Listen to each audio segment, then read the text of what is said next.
Hubungan Kalina Oktarani dan ibu kandungnya Erlen Wardana atau kerap disapa Mama EN sempat memanas. Sebelumnya diungkapkan, EN blak-blakan ungkap sang anak kurang empati hingga sebut Kalina anak durhaka. Setelah pengakuan Mama EN, Kalina langsung menanggapi pernyataan sang ibunda. Ternyata hubungan Kalina dengan Mama EN selalu berseteru. Perseteruan mereka bahkan terjadi sejak pernikahannya dengan Deddy Kobuzer. Kalina mengungkap, jika hal yang selalu dipermasalahkan Mama EN adalah uang. Kalina mengetahui betul kondisi ibunya yang kini terbaring sakit. Namun ia mengaku bingung karena sang mama tak hentinya menjatuhkan dirinya. Setelah keduanya memanas, kini Kalina terlihat mengunjungi Mama EN.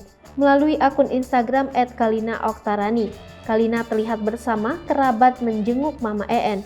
Kalina juga memeluk Mama EN yang kini sudah kurus kering karena sakit. Pada postingan tersebut, Kalina berharap Mama EN bisa segera sehat kembali.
Hai pemirsa Sri Popo TV, jangan lupa komen, like, dan subscribe, serta tonton terus